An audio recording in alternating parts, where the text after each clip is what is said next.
Hello guys, Dragon Ball Brony here. Anyway, I'm coming back with the Fallout Equestria, you know what? A Fallout Equestria series. Now, I have it right here on my phone. I'm recording from my computer, which, as you see, it's not that old crappy camera I had. I have a better one now. Yay! At least until the school year ends. Yeah, you know that that school laptop that you get when yeah, I'm recording on that. So my eyes probably look red to you guys. Ah! Anyway. Nah, I'm just kidding. Anyway. Oh, by the way, my eyes are brown. They may look red, but they're brown. So, anyway.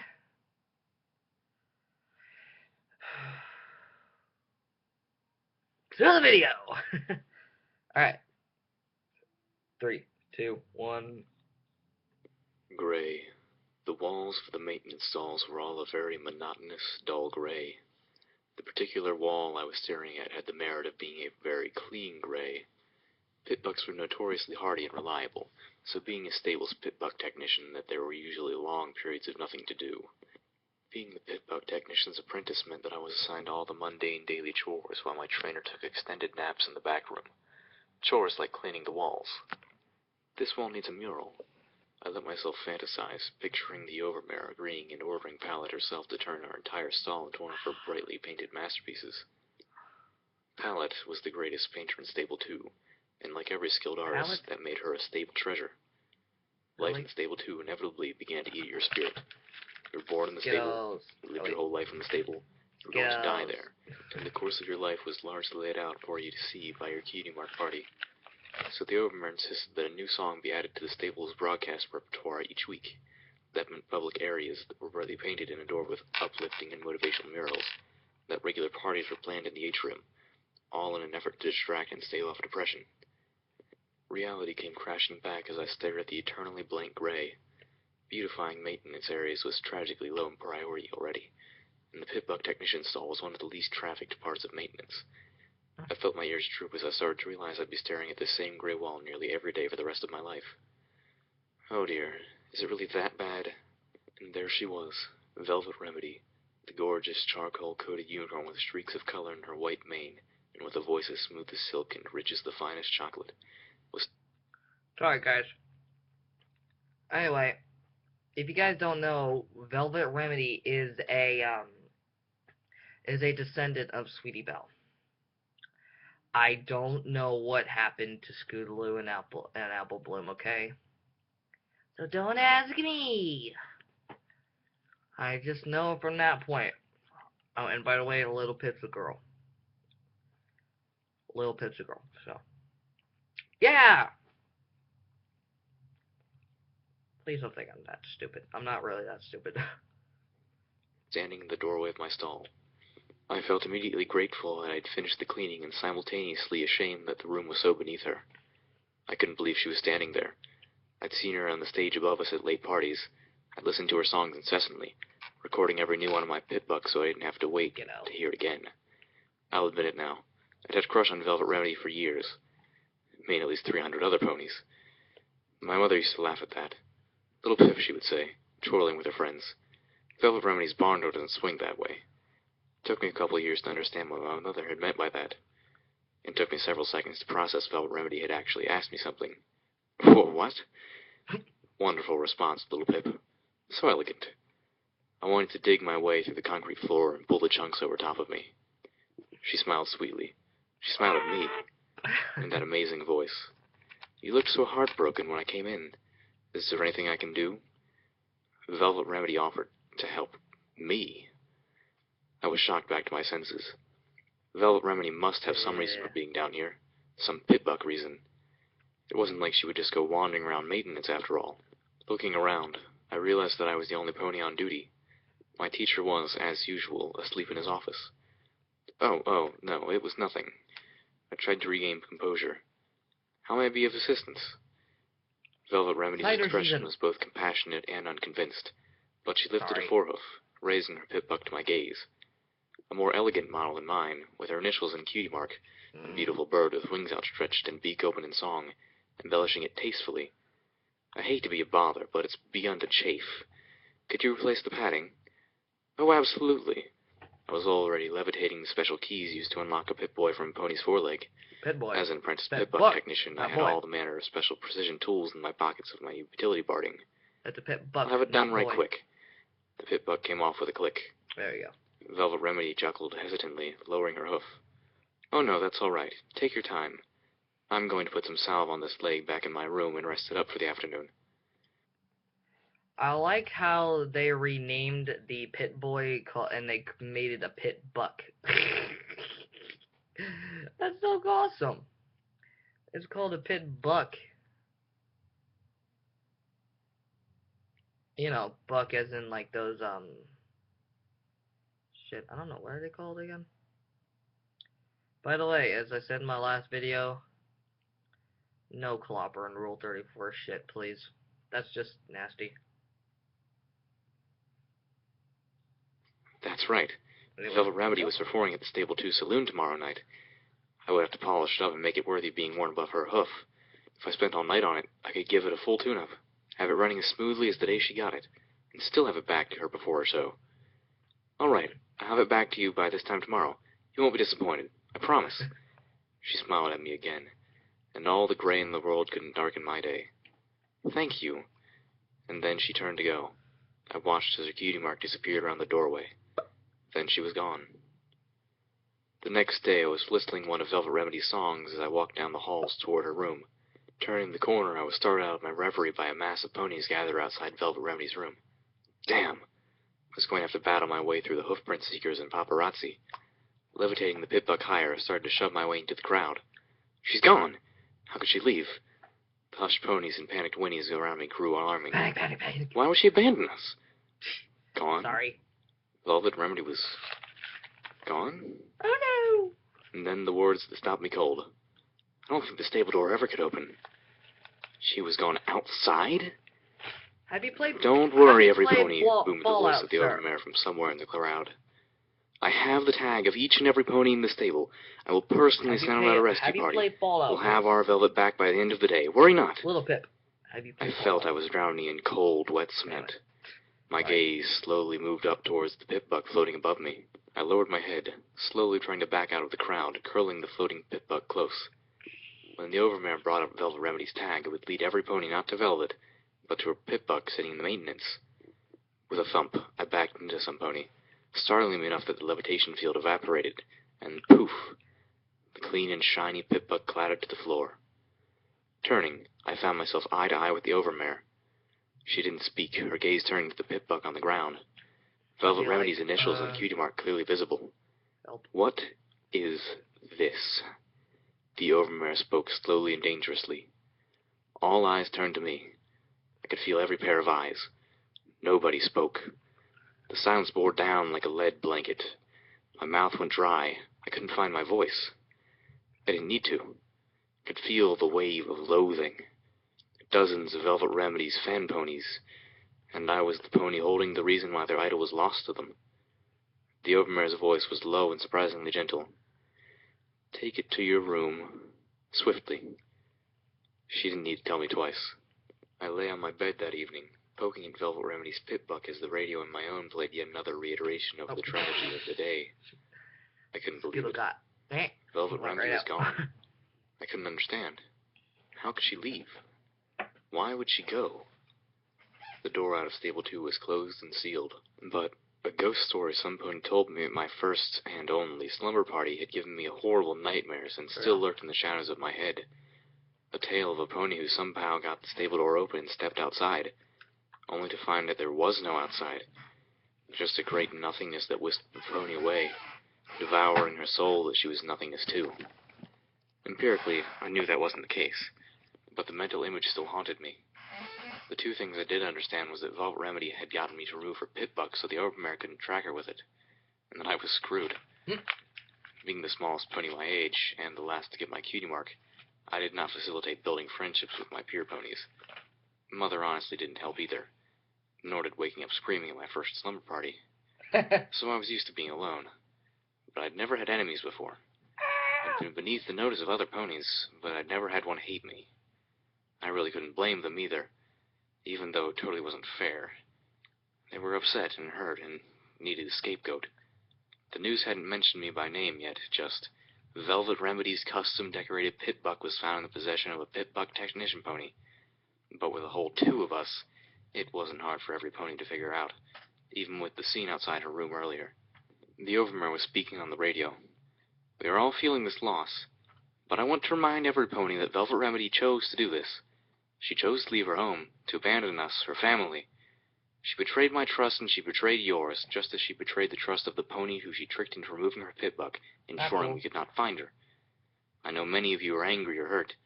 I urge you to direct that anger where it truly belongs. As thankful as I was for her words, it wasn't going to change the resentment that I would face every day, even if every pony kept it to themselves. It hung in the air like old smoke. I distracted myself with the errant pit buck, taking note of an encrypted file. I'd spotted it yesterday, figuring it was probably an unfinished new song. I didn't want to open it then, both out of my respect for Velvet Remedy's privacy and a dislike of spoilers. But I guess it didn't matter anymore. The song would never be played. Opening a pouch on my utility barding, I withdrew an access tool that would allow me to remove the encryption safely and easily. It was a sound file. I played it. The override code for opening the door to Stable 2 is CMC3BFF. I shot up in surprise at what I had heard. Swiftly I turned off the radio and played it again. I didn't recognize the voice. It was female, kinda sweet, and had a strange accent that didn't sound like anyone in the stable. But now I knew how Velvet Remedy left. I must have sat there for hours, contemplating what I should do. But finally I made my choice. I was going to go outside after her. I was going to bring her back.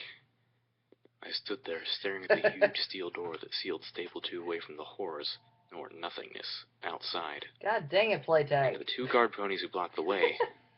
I had my saddlebags packed with apples and necessities. Even a big book of arcane sciences for something to read. I had 2 canteens around my neck. I was ready to go. But the Overmare was making sure there were no follow-up acts. Insistence and glowering looks weren't getting me anywhere. My horn was glowing, but they stood their ground, unimpressed. They weren't going to let me anywhere near the control panel. Hey, aren't you the filly who let our Velvet get lost outside anyway? No. One of the guards inquired, daringly taking a bullying step forward. The other guard looked away in disgust. I'm not sure if he was disgusted at me, or if he felt like the Overmare seemed too concerned about ponies wanting to take it out on me. I was kind of hoping it was the former, considering what I was about to do to them. Thud. The metal footlocker above them dropped onto their heads, knocking both out cold. Ouch. Earth ponies. They never see that levitating something up behind you trick coming. I was at the controls, entering the passcode from Velvet Remedy's pit buck when the Overmare's voice boomed through the nearby speakers. Stop! I order you to stop this instant. Yeah, that wasn't going to happen. Yeah, Guards, no. I want every pony at Stable 2 door. Stop that filly. Oh, crap. Wow. My host flew up to the main switch for the door, and I prayed to Celestia that the code worked. Then, with all my strength, I threw the switch. A loud clanging filled the air, followed by a hissing of steam, and a great rumble that shook the room. As I watched, the massive bolt that held the door from Stable 2 shut slid back. A huge hinge arm swung down, attaching itself to the door, and with a teeth-hurting squeal, pulled the massive steel door out and away. Randomly, I found myself thinking in my mother's voice, Stable 2's barn door doesn't swing that way. The door to the stable wasn't supposed to open at all. Even though I threw the switch, I was stunned to see it actually open. You don't have to do this, little Pip, isn't it? The Overmare's voice kicked me out of my stupor. I could hear the hooves of galloping guards drawing near. I took a step towards the door. Don't worry, I'll bring her back. No, you won't. If you leave here, you'll never be let back in. For a moment, the unfairness stung. The Overmare was willing to send out a search party to bring Velvet Remedy back. But then, Velvet was special. I was not. Part of me wanted to turn back right there, crawl back to my room in my dreary but safe life. Drawing myself up, I stepped out the door. I'd go. I'd say fuck you. With a final hiss and clang, the steel door of Stable 2 closed irrevocably behind me. I'd say fuck you, I'm I out. don't know what I expected to find just beyond the door, but it certainly wasn't this long, dark hallway that smelled of rotting timbers and sepulchre air. It was no longer in the stable, but I wasn't outside yet either. I was in limbo. I turned on my pit buck light and recoiled with a gasp at the skeletons of long-dead ponies which littered the hall. Ooh. The outside of the stable door was marked from where ponies had slammed on until their hooves cracked and shattered, trying to get in. Moving Did forward quickly, not I need discovered to that the know hallway opened to an that. old room with stairs leading up to a horizontal door with a shattered lock. The entrance from the outside world into Stable 2 had been cleverly disguised as the door to a humble apple cellar. And by disguise, I mean that the person who built it had been building an apple cellar. Taking a deep breath, Applejack. I trotted up the stairs, swung Maybe. open the cellar door, Oh no. and stepped outside.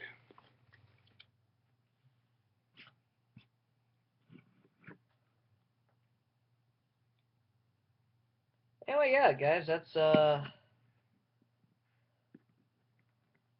Anyway, yeah, guys, that was Fallout Equestria, Chapter 1. So yeah, I hope you guys enjoyed it.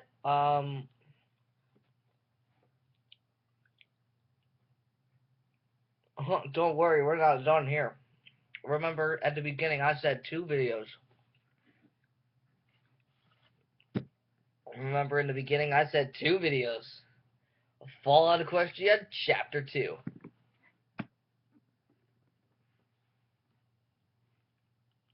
Skills. Yeah, we're not done. Sorry, that's the vibration of my thing. But yeah, we ain't done yet.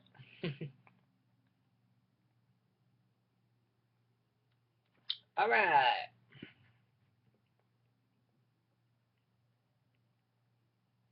Chapter 2, Equestrian Wasteland. Here we go. 3, 2, 1.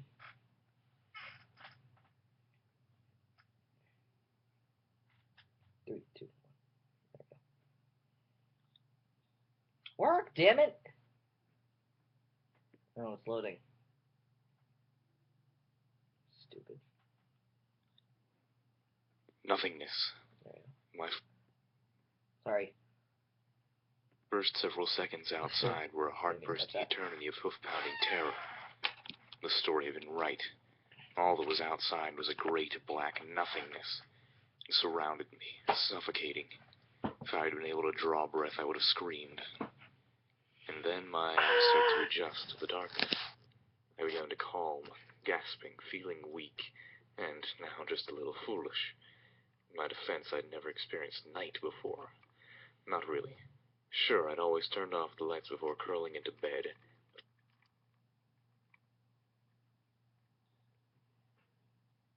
Wow. Stupid iPhone, everybody. Stupid iPhone. Work, Confined to my little room. Thank you. There was always the glow from under the door. The hall lights of Stable 2 were eternal. This was different. A cool air, quite unlike anything within the stable, tickled my coat and chilled my Hang on, guys. skin beneath. It bore smells that were dank and Hang on. I'm sorry, my phone's being stupid. Sorry, guys. Now will you work for me?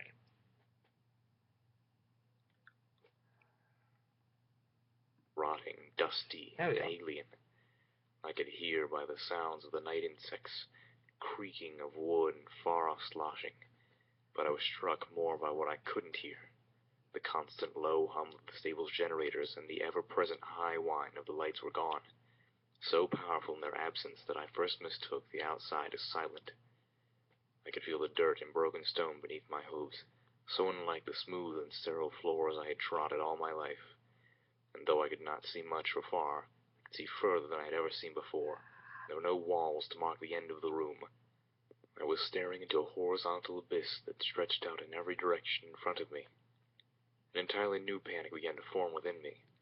My hind legs went out from under me, and I sat up, stunned.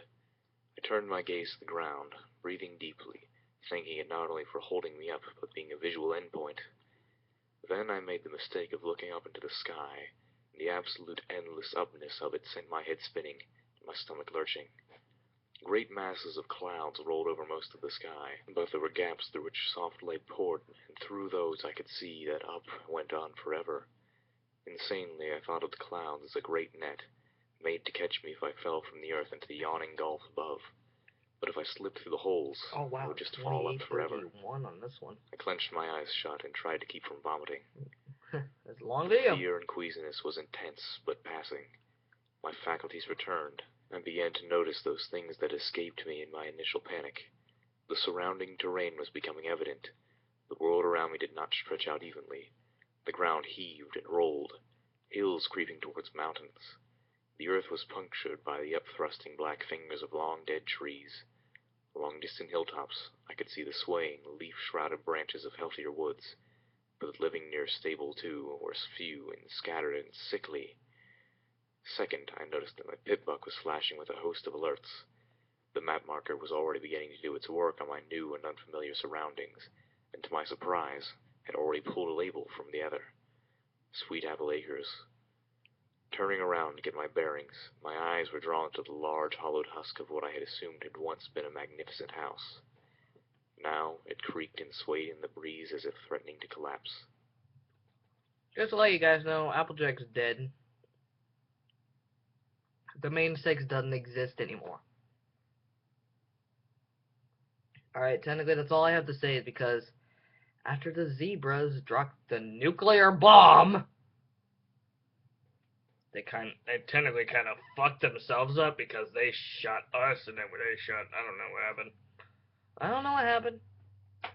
Only thing they said is that bombs went off, alright? You know, I don't know if they were nuclear bombs or I don't know, okay? All they said was that the bombs went off and then just... That's what happened. Just the wasteland. And apparently it is a nuclear radiation mess, a nuclear mess of the world. So, you know. So technically it's kind of correct. I'm kind of correct on this one. Yeah. Get off me. Computer ad. Sorry about that. Oh, sorry. Let me stop rambling. Here. Looking at my pip-buck again, I noticed that it was picking up several radio transmissions. The radio broadcast from Stable 2 was dark, but new stations had taken its place. My heart leapt, for it was the first indication that there might be pony life out here after all. I nudged my pip-buck to start playing the first station on the list. Still sealed up inside. There is no way out. My son, he ate one of the apples from those damned apple trees up near the stable, and now he's horribly sick. Too sick to move. We've holed up in a cistern near the old memorial. We're running out of food and medical supplies. Please, if any pony hears this, help us. Message repeats. Hello? Is any pony out there? Please, we need help. I was bringing my family to the stable up near Sweet Apple Acres, but we were attacked by raiders. Only my son and I survived. We went to the stable, but it's still sealed up. There is no way inside. My son, he ate one of the apples from those damned apple trees up near the stable, and now he's terribly sick. Too sick to move. We've holed up in the cistern near the memorial. We're running out of food and medical supplies. Please, if any pony hears this, help us. Message repeats. Hello. The voice was filled with a terrible resignation, as if the pony had already given up hope and was just going through the motions. Shaken, I turned it off. I didn't think I could bear to hear it again. That is when I noticed the soft ticking from my pip-buck. Checking it over, I discovered that it's a radiation detector, a feature I had never known to get used to. It self-activated. The cute little rainbow dial had always been planted firmly in the green. It was still there, but edging discreetly towards the yellow. I couldn't just stand here beside what had long ago been the door to a simple apple seller for the rest of my life. Well, I could, but it would be a relatively short and miserable life. Realization was dawning on me. With so many directions to go, what was the likelihood that I would choose the path that Velvet Remedy had followed? Even though she'd only had a few hours head start, the prospect of finding her was bleak. But I had to start somewhere, and the best chance I had was to get up high and have a look around. The ruins near me rose higher than any of the nearby trees. The sheared-off roof of its upper tower probably had the best vantage point I could hope for. My I closed my grandfather's eyes, awesome, steadied but... myself, and went inside. What was left of the Sweet Apple Acres building. Sorry. I mean, my grandfather's awesome and all, but he doesn't know how to knock. He doesn't know how to knock at all. I mean, of course, just walk right in while I'm filming YouTube video. Hang on, I'll be right back.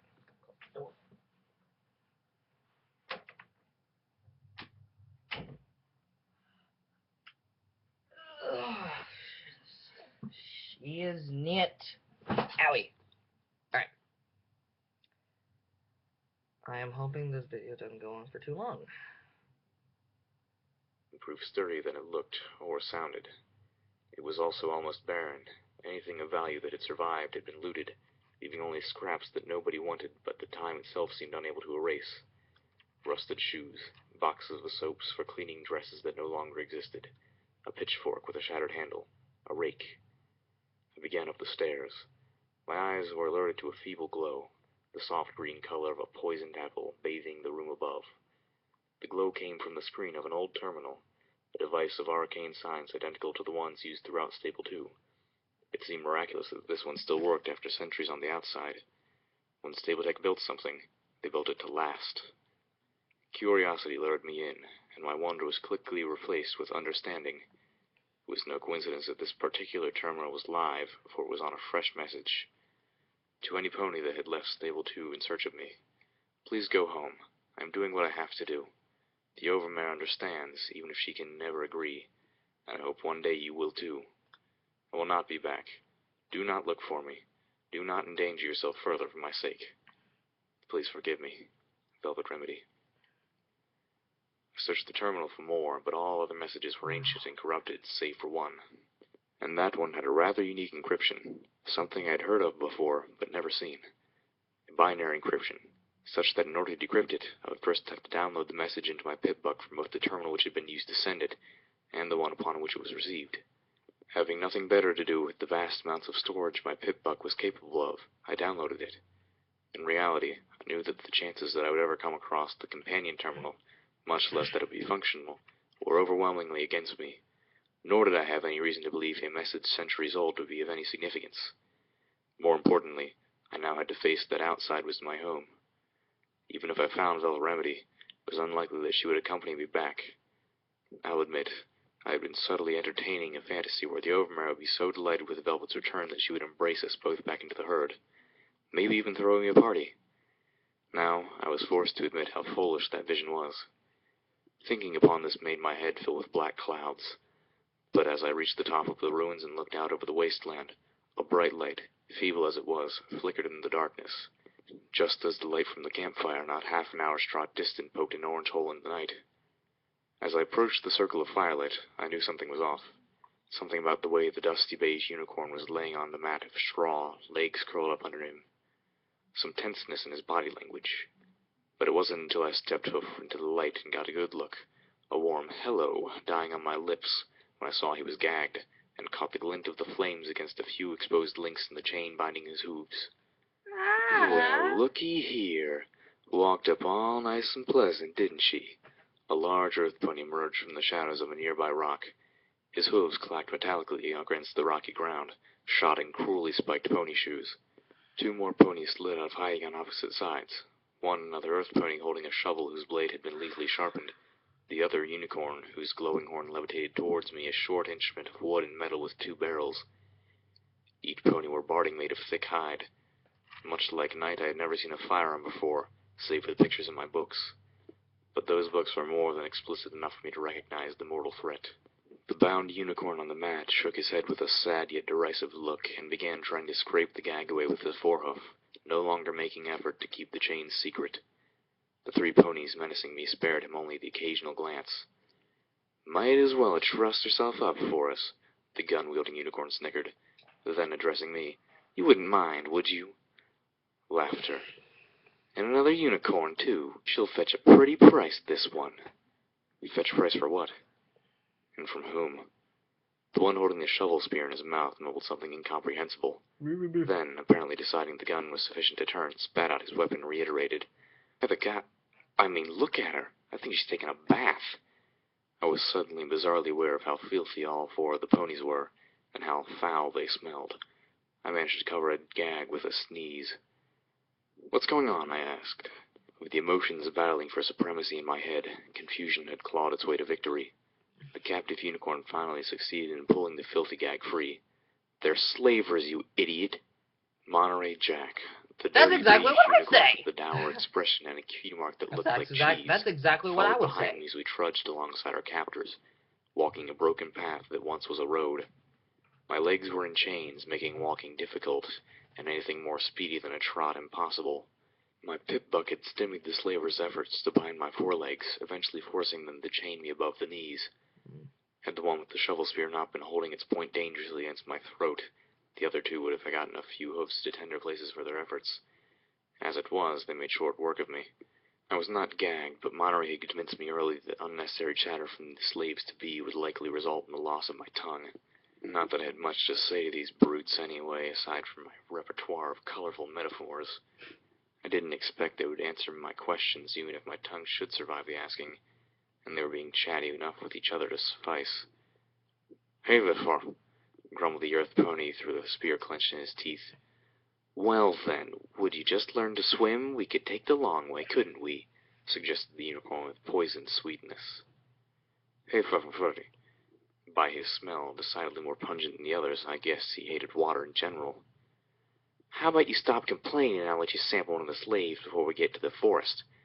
Their leader, the earth pony named Cracker with the spiked shoes, and a cutie mark that looked especially like a whip, or maybe a snake, turned back towards Monterey and I with a filthy smile. I looked away. They laughed. Through the disgusting dialogue, I could hear a liquid sound ahead. Not like a burbling water fountain, but closer to a sloughing muck. And something else. A distant sound getting closer. Music? Yes, music. Slightly tinny, yet triumphant? Regal? I couldn't put my hoof on exactly what feeling the music was trying to inspire, but it was certainly brightly out of place. Cracker took note of my expression and smirked. "You look like you've never heard that before. What, did you live your life in a stable? If you're hoping for the cavalry, that ain't it, Philly. That's just one of those sprite bots." The music cut out with a sharp twang. The unicorn slaver, Sawed-Off, trotted ahead a bit, peering down the path ahead. Turning back to the rest of us, he smirked. "Think one of the ratigators got it?" Cracker suggested it flew into some pony's booby trap. The other earth pony suggested a mouthful of spear-mangled mumbling. The unicorn turned forward again, and the glow from his horn illuminated the machine. A metal ball about the size of a foal's head floating on four silently flapping wings, hovering silently right in front of his face. No arcane science in this, I could tell. It was pure earth pony engineering. "Fuck!" Sawed-Off leapt back a full pony's length in surprise, then swung his shotgun to bear and fired it at the sprite bot. The sound was like a metal plate falling from the ceiling, and it echoed through the night-darkened hills. Slave owners Sparks suck. specked the metal ball as it was peppered with scattershot. It let out an electric whine and darted into the darkness. The unicorn almost took off after it, but Cracker's voice cut the distance between them. "That's enough, Sawed-Off. Save your ammo." Damn it, I hate when they pull that stealthy shit. It's a flying fucking radio. It's not supposed to sneak up on ponies. My ears were burning from the free flow of crude profanity, but I didn't mind. I was mulling over what I had just seen. "Idiot," muttered Monterey Jack under his breath. They heard it all the way from Ponyville.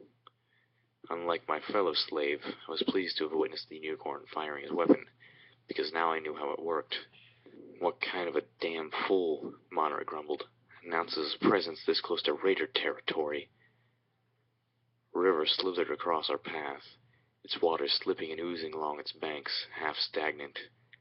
The water lapped and sucked at the supports of a bridge, making the wet sounds I had been hearing. Beyond the bridge lurked the shattered remains of a pre-war town. The bridge was a maze of barricades. Dark shadows of ponies moved about it.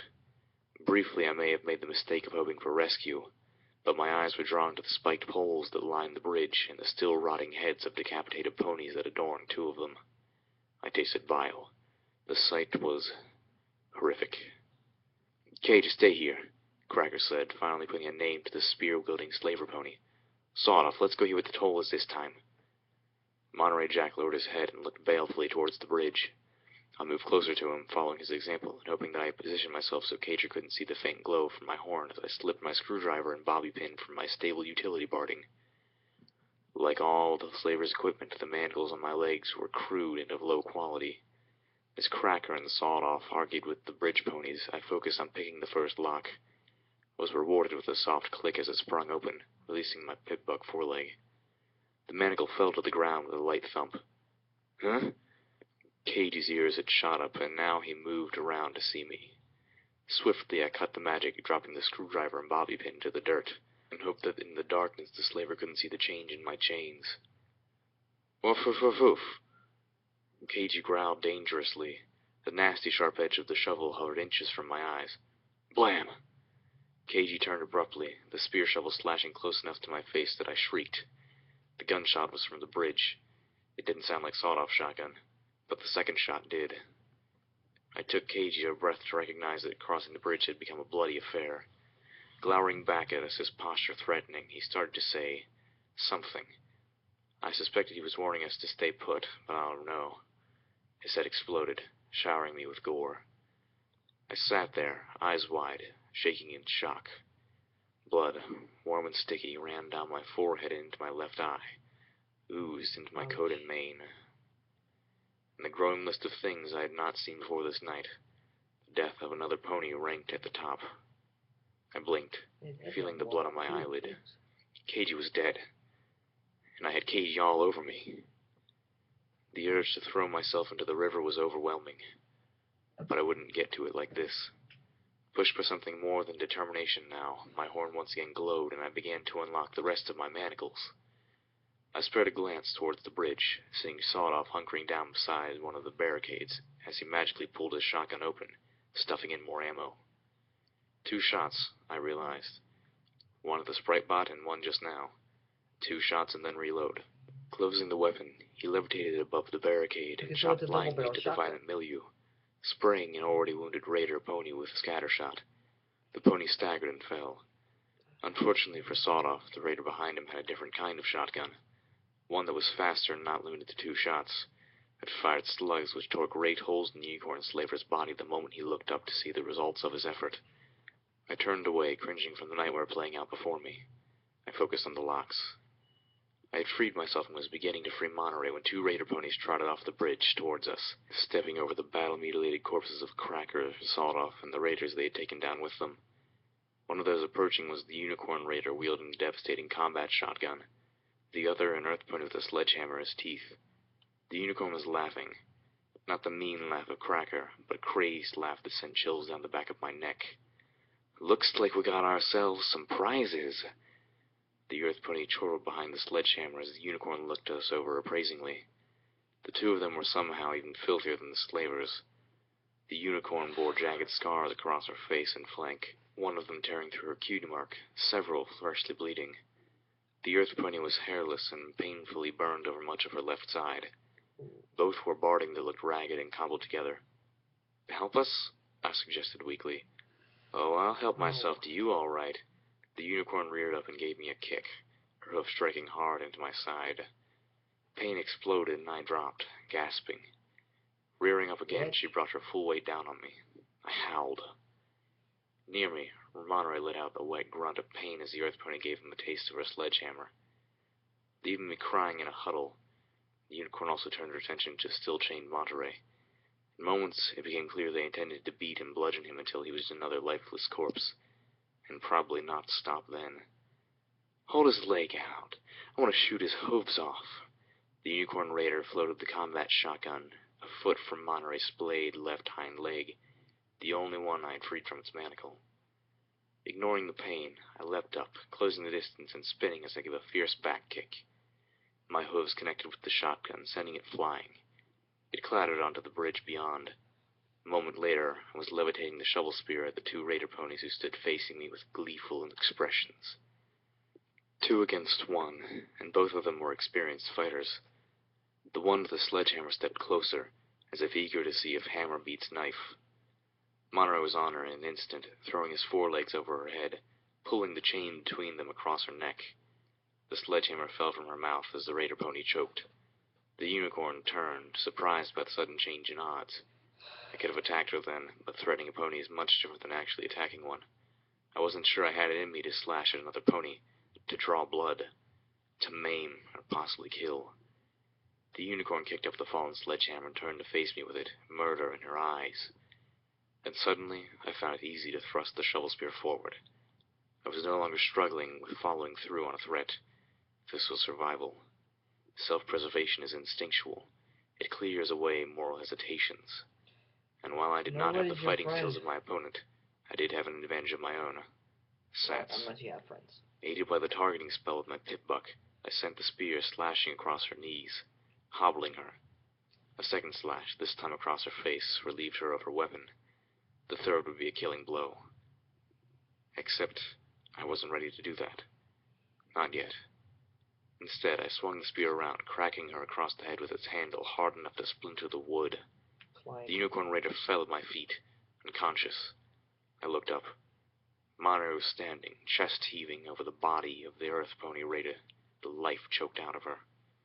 He was staring at me, quietly, then finally raised a forehoof, only for the chain to clank tight before he had it more than a few inches off the ground. Oh! I dropped the shovel spear. I turned on the light of my pip-buck and searched about for my screwdriver. I had lost the bobby pin. There was no chance of finding it in the dirt at night. But I had more. Once we were both free, Monterey limped slowly over to the bridge. A moment later, he returned, his horn glowing in a gentle beige. A sawed-off shotgun followed him. Before I could react, he aimed it at the head of the unconscious unicorn raider and fired. Her blood began to seep across the ground towards my hooves. I watched in stunned silence as he turned and began prodding at the bodies, tugging items from them. Finally, I found my voice. "What are you doing?" He looked at me as if I was stupid. "Checking them to see if they have anything valuable on them. With luck, food." I nodded, watching him move to the bodies at the end of the bridge. Looting the bodies of the dead felt wrong, but a cold, rational part of me murmured that it was a qualm I would have to get over in order to survive. And imagine how embarrassed I'd be if I starved to death out here because I'd been too shy to check a dead pony's bag for a pouch of oats or a can of old applesauce. I moved a bit further down the bridge. I looked over the body of a dead raider pony, his face bloody and torn from Cracker's pony shoes. I started going through the pockets of his barding, but my stomach rebelled. I flung myself to the railing, heaving my lunch into the foul river below.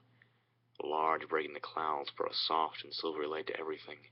I could see my reflection in the water, still covered by Katie's drying blood. Then I saw a sawed-off shotgun hovering in the air behind my head. "I'll be taking what you have, too," Monterey Jack informed me with a bored drawl. I'd be like, "Oh, fuck what? you." I turned slowly to see him standing on the bridge, bathed in moonlight, his horn glowing a soft beige light. The shotgun floated between us, pointed at me. But I just saved you." "Yeah, and for that I'm not going to kill you." His eyes narrowed. "Unless, of course, you do something stupid right now." "But I just saved you." "Aren't you the top of your class?" he said snidely. "We should work together, travel together." Monterey snorted. "And split our limited provisions? Go to sleep with one eye open each night, hoping to catch you when you try to stab me in the back? No thanks." My righteous disbelief stopped short of denial. Suddenly, I was so very weary. Nodding, I lowered my head and let my 2 canteens slip free. I then backed up so he could approach them.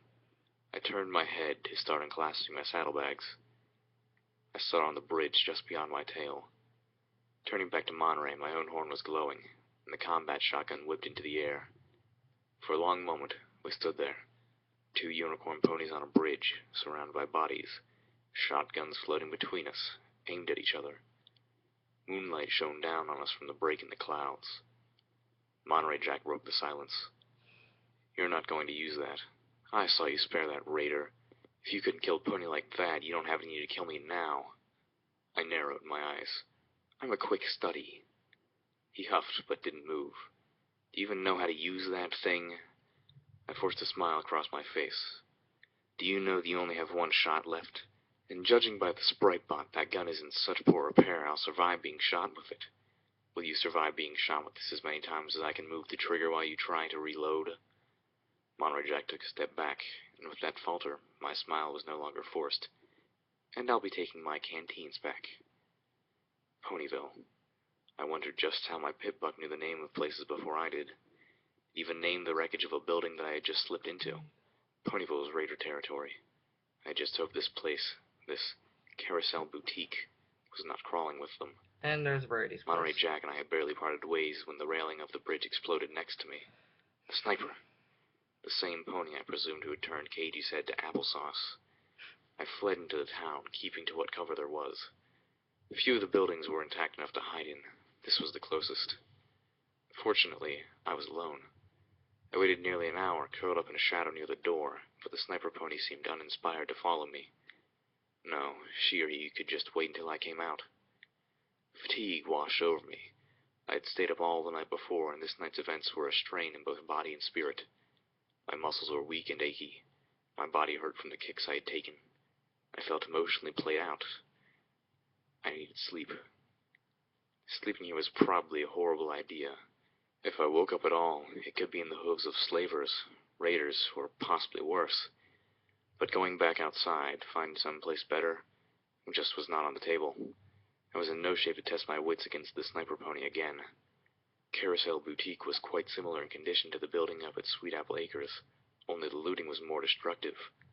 The walls had been painted with crude images of violence and cruder swear words. A pile of torn-up cloth rotted in the corner, smelling foul, like ponies had urinated on it repeatedly. There were 2 beds, one of which was stained deeply with blood, and probably more vile things. The other was a smaller, a foal's bed, nothing but a mattress on a crushed frame. In my state, I felt it would do wonderfully. The Carousel Boutique offered 2 more treasures, a locked chest and another terminal identical to the one at Sweet Apple Acres.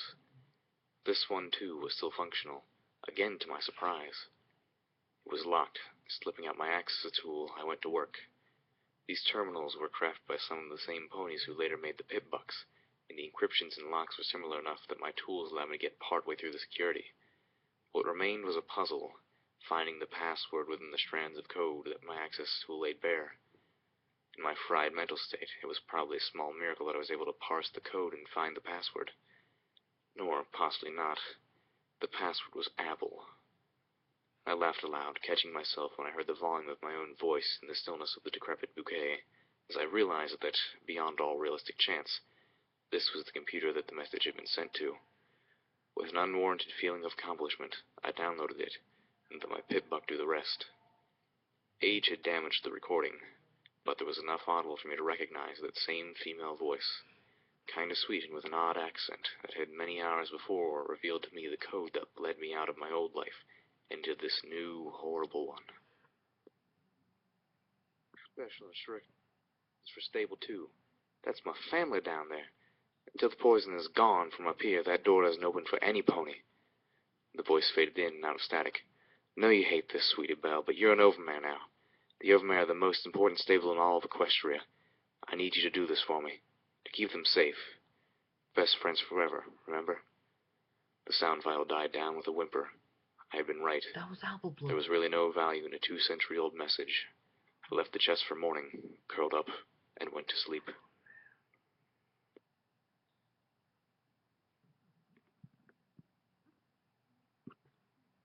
Well, guys, that's about it. Sweetie Belle became Overmare. Well, let me review. So yeah, Velvet Remedy's gone. Little Pip went out to the wasteland to save her. Captured by slavers, killed half of everybody. Technically, they killed each other. Found Carousel Boutique, which is Rarity's place. Found a recording made by Apple Bloom, Sweetie Belle, and Scootaloo. And Sweetie Belle became Overmare. And so that's why, yeah, so. But as you heard that the big bed was stained with blood, so meaning Rarity died. Rarity died. Probably by raiders, probably by the explosion. I don't know. Only thing I know is that Rarity's dead. So that's about it. Fallout Equestria. Chapter 1 and 2. Anyway, see you guys.